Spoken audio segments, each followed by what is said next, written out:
About Tom Brady, he watches the game even when he's on the sideline. He knows what everyone else does. He's so tuned in to how good his opponents are, or when he goes to game plan against them.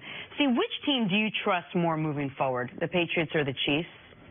It's hard to say you trust another team more than you trust the Patriots, because it's not X's and O's. It's all the situations that lead up to it. It's all the players over the next 10 weeks that are going to be hurt, all the adjustments that you're going to have to make, who's going to reinvent themselves week after week, which team will be better now in December.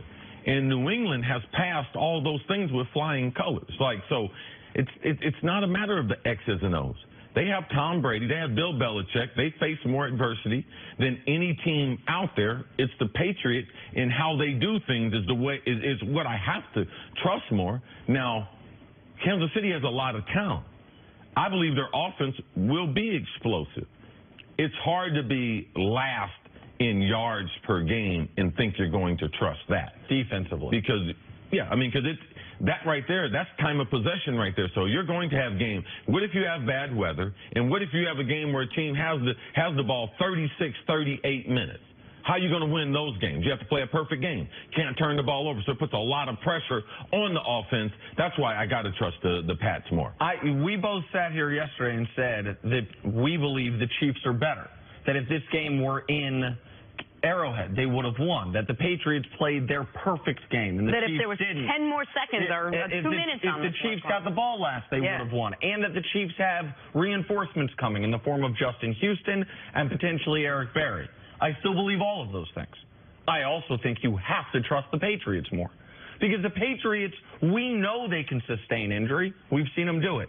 We know they can execute a playoff comeback. We saw them do it 2 years ago in the Super Bowl, last year in the AFC Championship game against the Jaguars. What's the Chiefs' playoff memory? Blowing a 3-score lead to Marcus Mariota at home. That was this past year. I understand it's a different quarterback. Thank goodness. Right. What's Andy Reid's great playoff memories with the Chiefs? There aren't any.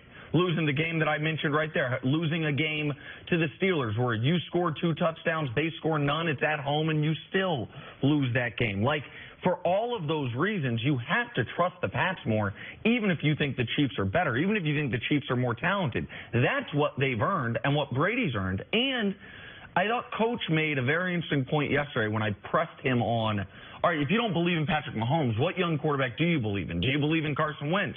And he said, well, I'd like to see Carson Wentz in a playoff game before I say that. As much as I believe Patrick Mahomes is a star in this league, his first playoff game, we saw nerves at the beginning of this game against the Pats. We saw him miss a touchdown pass to Kareem Hunt on that wheel route. They had him. It wasn't that some great coverage. He just missed him. Like, what are the nerves going to be for Patrick Mahomes in his first playoff game? Because I'll tell you what Tom Brady's nerves are going to be. None whatsoever. It's going to be whatever playoff game they play to start their postseason is going to be roughly the 35th biggest game of Brady's career. So for all those reasons, I think you have to trust the Patriots more. The one thing that Tom Brady has over Patrick Mahomes is the one thing he'll always have over Patrick Mahomes until he goes through it is experience. And the experience keeps you steady and calm. The experience has made you, play through all these adversity and the different situations and all the things that this young phenom has yet to do. So when you talk about trust, really, most of it comes with having done it, having had a coach who put you through it and prepared you for it, does it not? Yeah, he had more experience than Nick Foles, too. And they lost. Absolutely. Right? So it's about the team playing and can their defense.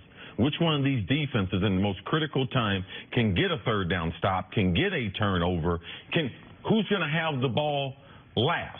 So last year we know New England's defense let them down. Tom Brady played almost as well as you can play, but turned the ball over in the most critical spot. Tom Brady turned the ball over in this game to be able to get Kansas City back into the game. So, yes, experience, it does have something to do with it. But now, man, the NFL, it's easy to throw the ball. It's easy to move the ball down the field. So everyone can throw it. So I think the playing field has been leveled because there's so many guys that can play at a high level from a quarterback position because of the rule changes that I believe that the field have a better chance now of being able to remove the experience part of it because the game is so much easier. The old game used to be the regular season was one way, and then the playoffs, it was even more physical. You can't play that way anymore. So some of Brady's experience and the huge margin he has on the gap on the other quarterbacks is minimized because it's easier for everyone to be able to throw the ball. Obviously the Pats have a better overall defense than the Kansas City Chiefs, but there are two areas that the Chiefs are much better than the Patriots, and as far as slowing down the Chiefs' offense, I think they might be the two most critical stats. One is the Pats are dead last in the NFL in sacks. Like, one way to slow down this offense is to get to Patrick Mahomes. They couldn't this past weekend. One of those interceptions he threw was just a mistake. The other one, he didn't see Dante. And regardless of what New England does, that will not change. That's exactly what I was going to say. Because they do not have the talent. And I know what Belichick's not going to do. He is not going to all-out blitz and put his secondary out there where they can make big plays against you and get big chunks of yardage. So that is one, as flawed and as bad as the Chiefs' defense is, their two best defensive players are their two pass rushers. Dee Ford in a contract year, and Justin Houston, a guy who's won Defensive Player of the Year in this league before, or at least he had 20-plus sack season en route to a $20 million a year contract. So the Chiefs will be able to get pressure on the quarterback. And the other spot where the Patriots have been very bad defensively this year, bottom 6 team in the league, is third down defense. And you got to be able to get off the field against this Chiefs team. We saw it at the beginning of the first half. Beginning of the second half, pardon me. Collinsworth said it. Man, this is a must-score for Kansas City. They had a 3rd and 2, and they hit Kareem Hunt for a touchdown on that play. The Chiefs defense, the one thing they've been good at is third down defense. We saw it to a degree in the Pats game on that first drive when they forced the Patriots into going for it on 4th down.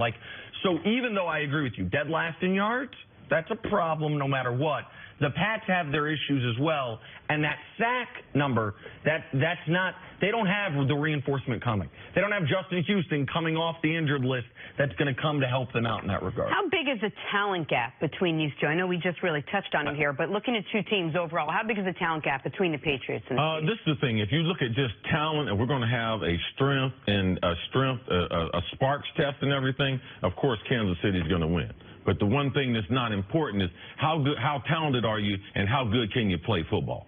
And the one thing the New England players hate, and they hate year after year after year, we never give them credit for being good football players. All we talk about is Belichick, his adjustments. All we talk about is Tom Brady. But they got a lot of good football players on that. They know how to win, so that's not foreign to them. So, yes, Kansas City has more pure athletic ability, but Bill Belichick and the way he coaches, the greatest coach in the history of the league, he negates that with getting his team to be able to play, putting his players in the best situation for them to take advantage of their own ability. And the thing that should concern the rest of the AFC regarding the Pats as far as talent is you saw Tom Brady try to get Josh Gordon involved more earlier this past week. Now, it looked to me like there were 2 times he went to him, and it looked to me both times Josh Gordon wasn't exactly where he was supposed to be, that Brady expected him to cut his route off a little bit shorter, and he went longer. And then there was a pass in the end zone where Collinsworth said on the broadcast, I think he was right, that Brady expects him to sit down in the soft part of the zone,